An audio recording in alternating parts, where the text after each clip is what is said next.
Hello, Brubs. We're back with Heinz Evis's Vampire, translated by Fritz Saliger. Copyright 1934. I believe it was written in. I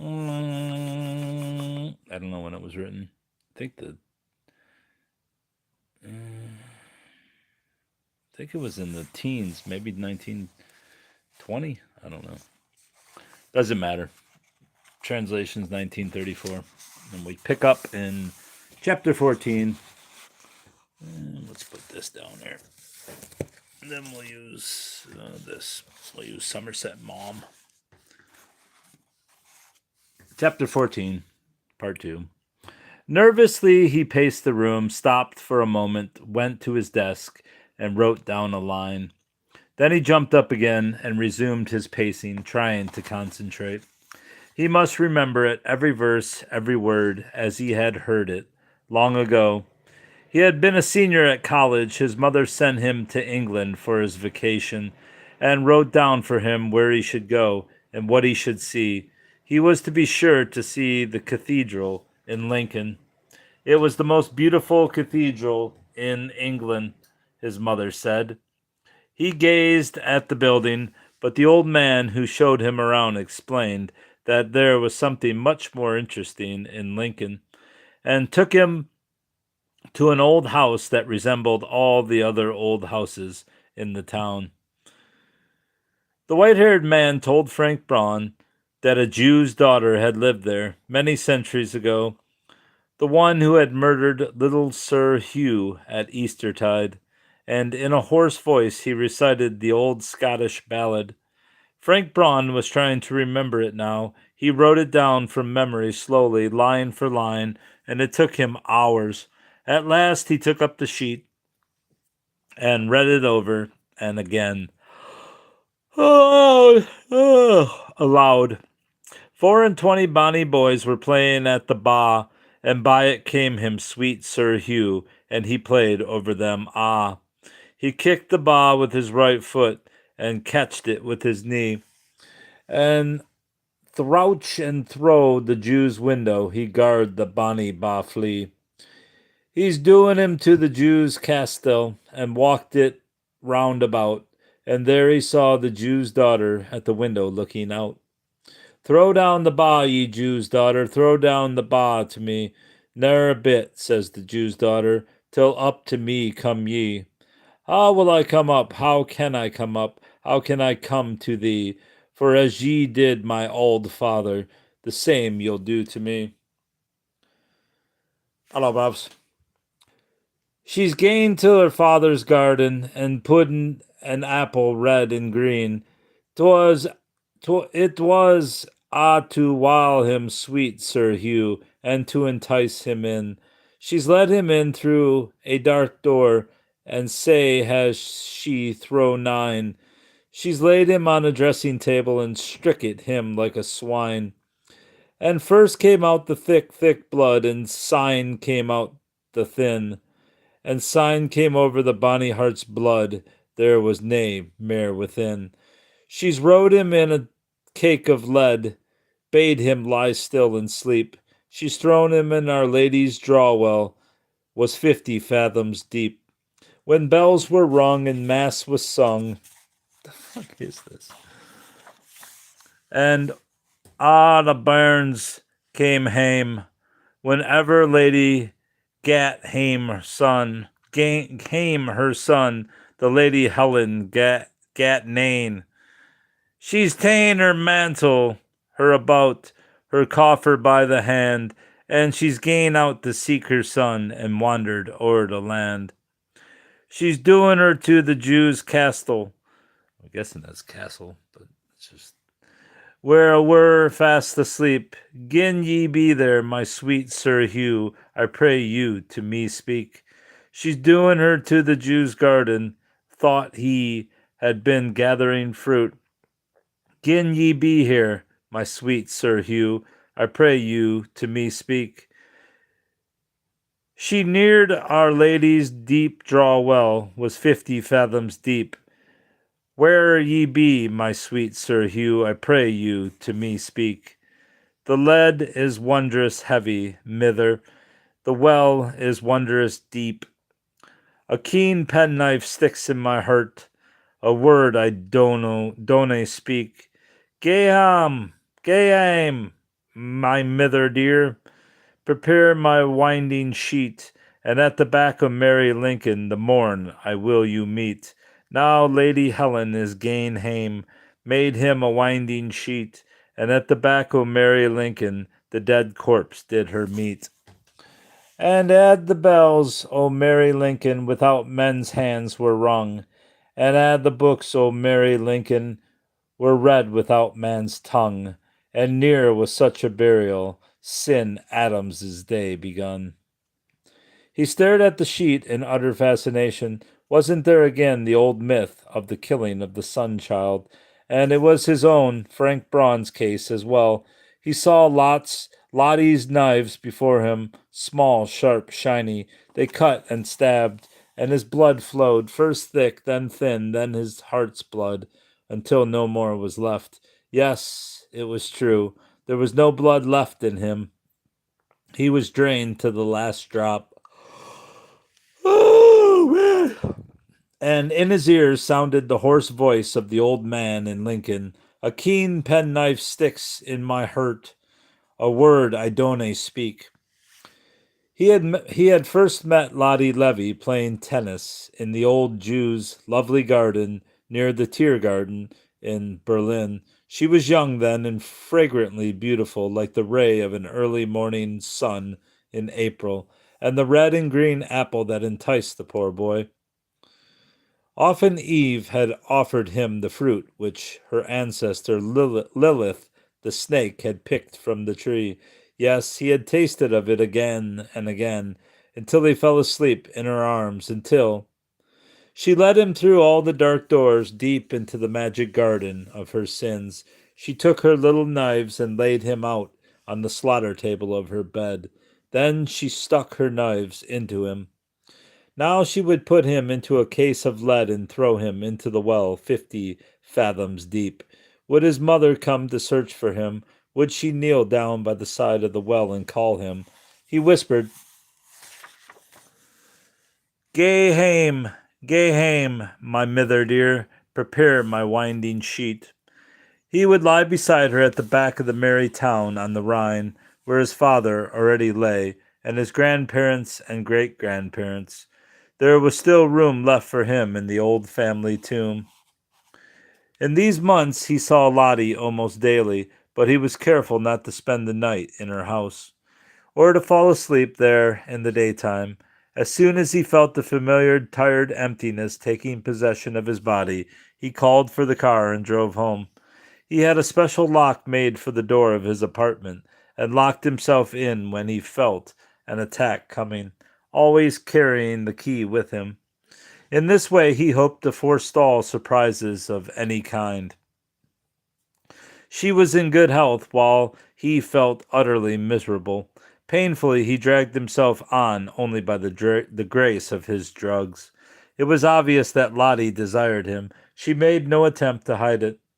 Often she said, "Stay here tonight with me, love me," but he did not stay, although his whole being ached for her. Once he fell asleep in her house in spite of his precautions. It was at tea time, and he was scheduled to speak that night. On the morning of that day he had felt tolerably well, but in the afternoon, at her house, he was overcome by a sudden attack of fever and dizziness. She noticed it immediately and left the room, coming back with a glass of water into which she emptied a white powder. "Drink this," she said. "What is it?" he said suspiciously. "Chloral. It will make you sleep for an hour or so, and you will feel fresher when you wake up." His fingers itched for the glass, but his fear was stronger. He did not touch the sleeping draught. Instead, he telephoned his secretary and asked him to come over and bring him the arsenic in the little drawer on the left. The book is called Vampire by Heinz. Ewers! Don't you ask that like every day? Or are you a different person?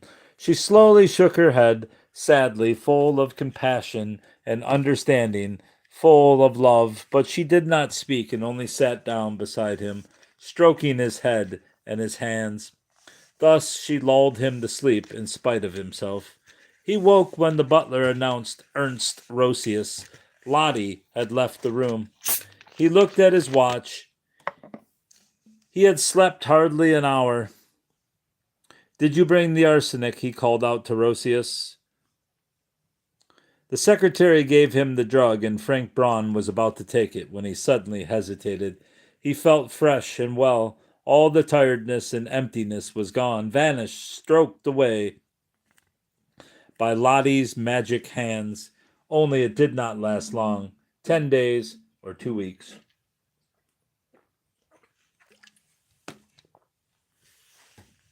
He was afraid, and his fear grew daily. Then one day he remembered the story of the man-tiger.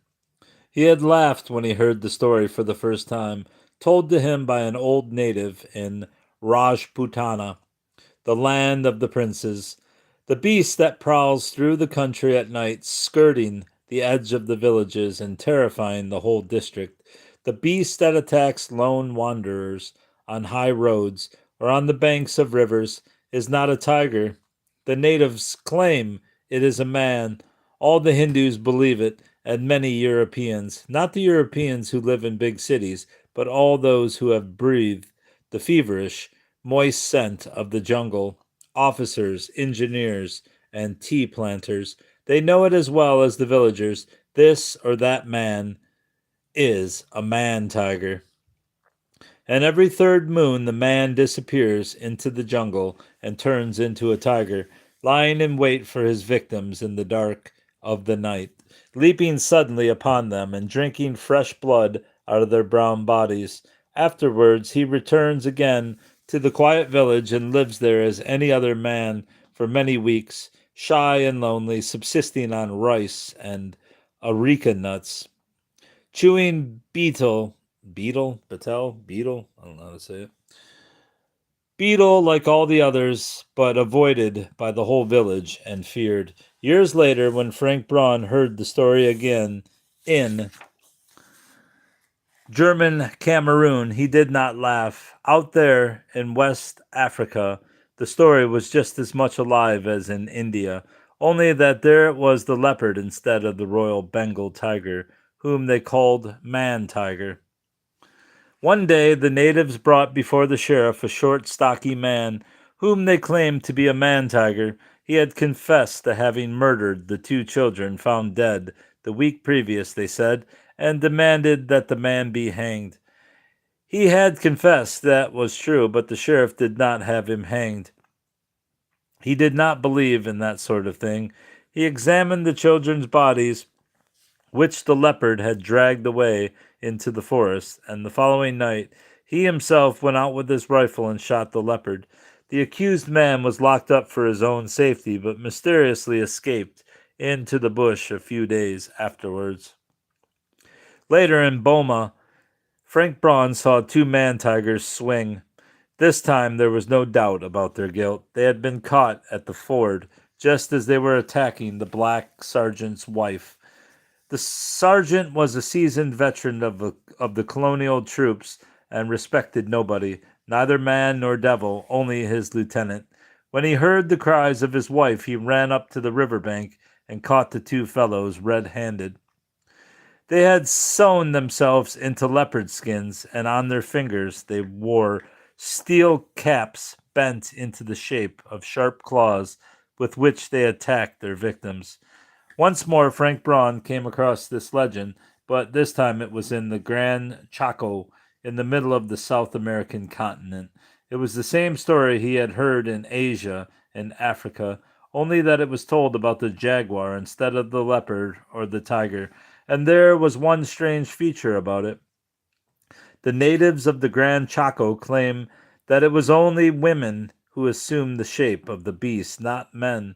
Wild women who at night turned into jaguars and attacked boys and girls, yes, even grown-up men, strong warriors who have fought many a victorious battle with man and beast, and the victims of these female man tigers put up no defense and allowed themselves to be choked to death, completely paralyzed with fear.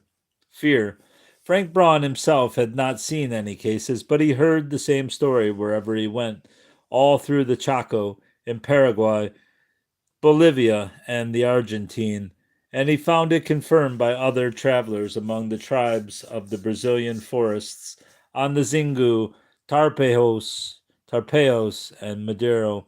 As far as the Amazon, he could not learn whether the legend was based on a belief in the migration of souls as in India or on actual happenings as in Africa. Probably both were true, probably in South America, as on the other continents, the legend was based partly on fantastic superstition, partly on bloody reality. There was no connecting link between these brown and black and red people. In fact, they were separated by thousands of miles of ocean and land, and yet they all believed in the same basic principle that at night man often turns into a ferocious beast, lying in wait for his victims at the brink of the forest, or choking them to death and drinking their warm red blood. And the beast was always a big cat, the royal Bengal tiger, the leopard, the jaguar.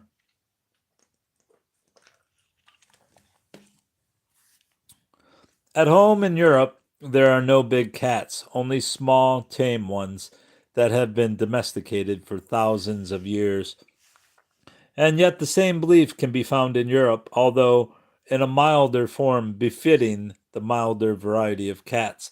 In Europe, the gray cat is always associated with a witch, and sometimes the cat herself is believed to be a witch, prowling darkly through house and garden and bringing ill luck to its inhabitants. Of course, the cat does not dare attack adults, not even boys and girls, because it is too small. But people believe that she attacks infants in the cradle and chokes them to death. This belief is not found in cities, but among the mountain folk, the villagers living on the edge of the forest and in isolated hamlets. They believe the gray cat is not an animal, but a demon, a witch, a succubus, an evil human being versed in sorcery. Yes, the belief extends over the whole world, and in the same form with but minor variations, owing to different circumstances. And everywhere the evildoer is of the cat family, only rarely a wolf takes the place of the big cat in countries where the wolf is the only wild animal, where there are no big cats, but where the belief in this form of witchcraft is strong enough to countenance more savage crimes than those of which an ordinary domestic cat would be capable. And there they believe in the werewolf, a superstition, one that is essentially the same all over the world, in every country and in every age. Frank Braun, with his own eyes, had seen the natives hang the black man tiger. He had been present during the trial, and he had cajoled the sheriff into giving him one of the leopard skins with its sharp claws. The man tiger, the human being that turns into a ferocious beast, either in a most fantastic or in a very natural manner, does exist. There can be no doubt about it. It exists all over the world. So why shouldn't one be found in Manhattan, too? Green as those of a cat were Lottie Levy's eyes. They shone in the dark. Frank Braun took a ferry to Hoboken. Great ice cakes were floating down the Hudson, crashing against the wooden hull of the boat and breaking into smaller pieces, through which the ferry slowly plowed its way with a crunching, grinding noise. Today the ambassador was leaving with his entire staff and with all the German consuls in the United States. Frank Braun wanted to speak to one of them, ask him to take a message to his mother. Not a letter, of course not. The Danish steamer might be prevented by the German submarine blockade from landing in England, but at least it would stop in Halifax in faithful obedience to the lords of the sea so they could examine and search it. Whether it was in Halifax or in Kirkwall, the English would not allow even the smallest scrap of written paper to enter Germany. But an oral message, that might be possible. He could not get through to them. A cordon of police and soldiers was drawn around the Danish pier. Star-spangled banners everywhere, on every house, in every window, even across the streets. Besides them, the Union Jack, the French tricolor, and Russian, Italian, Japanese, Serbian, Belgian flags, an ocean of color roaring out that at last there was war. War against Germany, war against the Huns, the barbarians, the child killers, against the arch enemies of humanity, the Germans.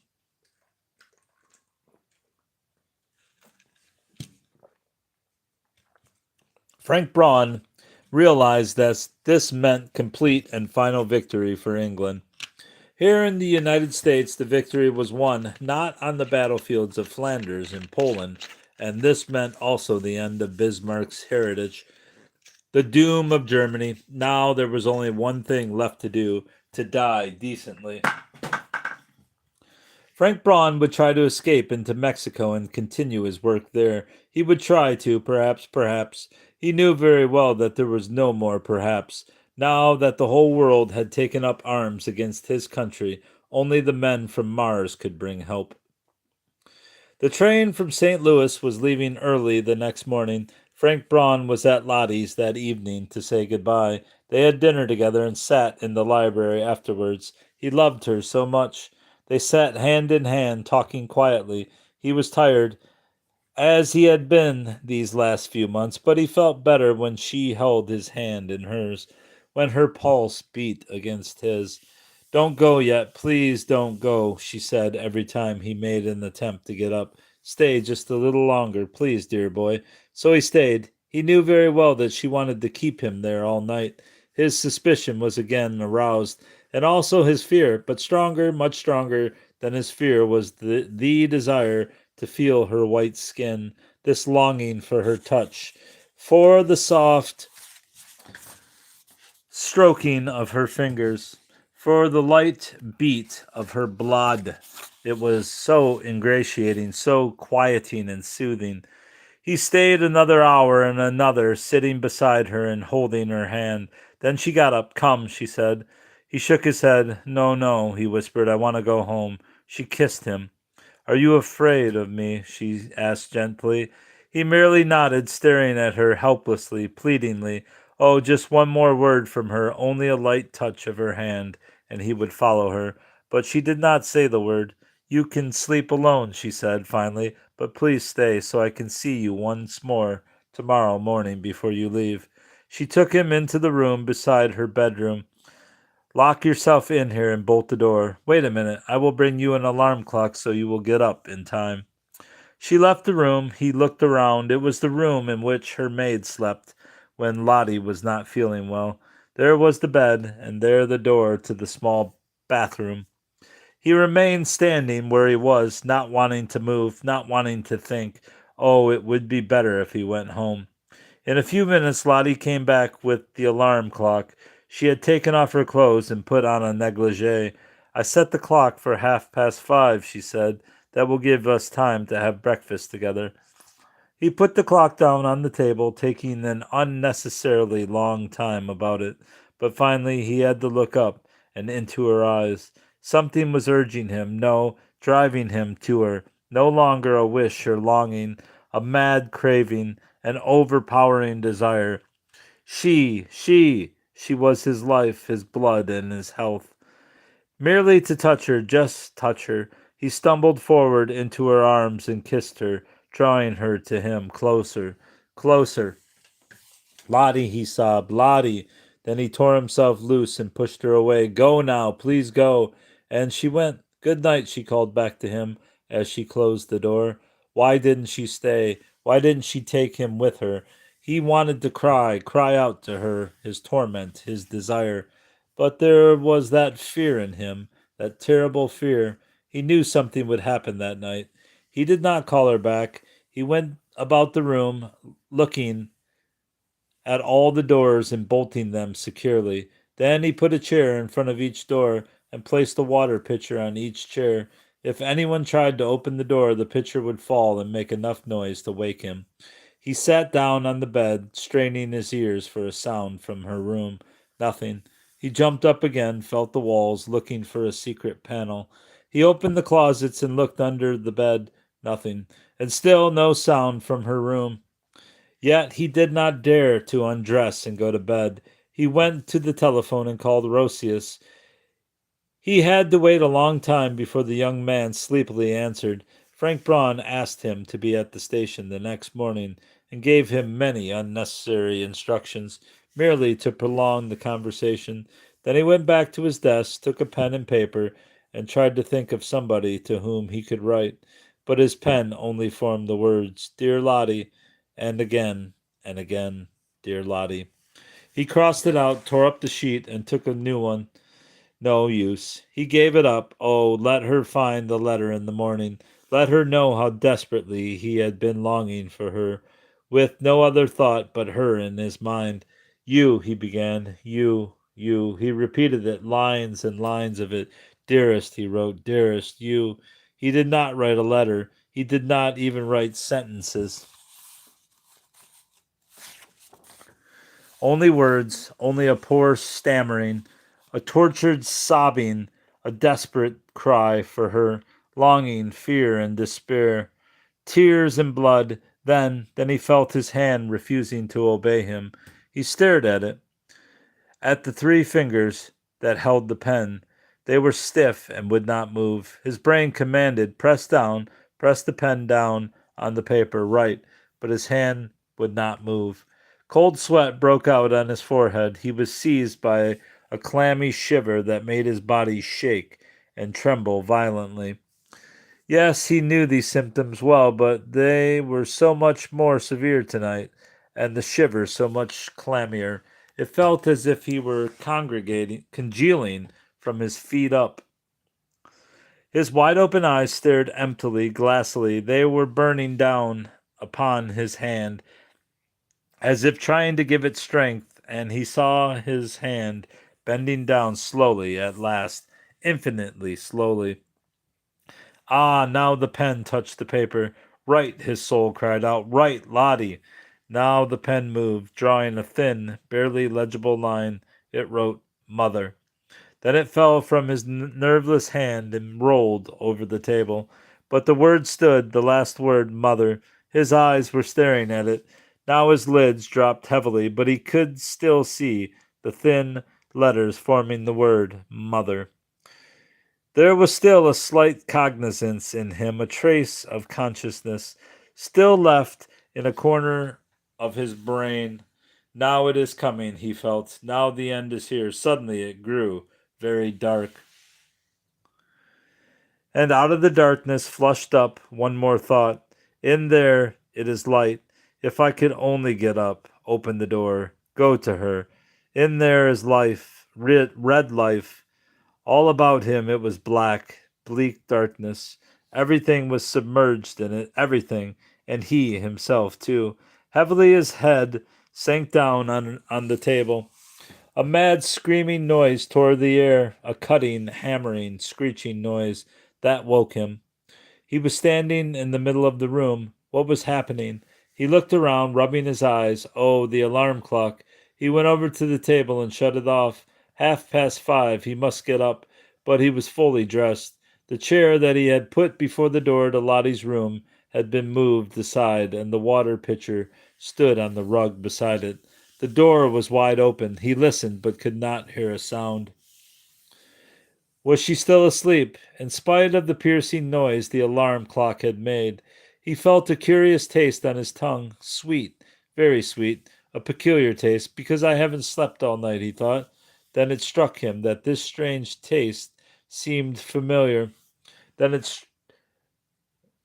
He shut his eyes, trying to remember. As he licked his lips, the taste became stronger.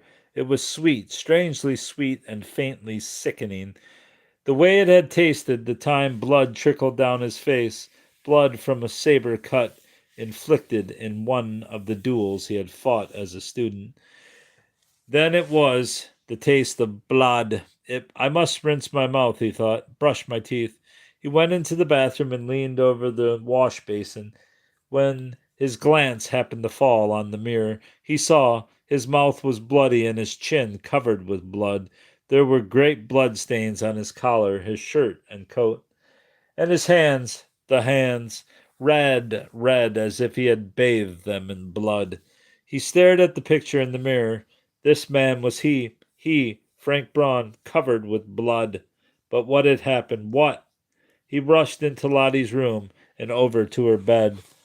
There she lay, pale as death, buried in the pillows and bedclothes, covered up to her chin, blood spots everywhere, great red spots wherever he looked. And on the night table were knives, bloody knives scattered in a horrible confusion.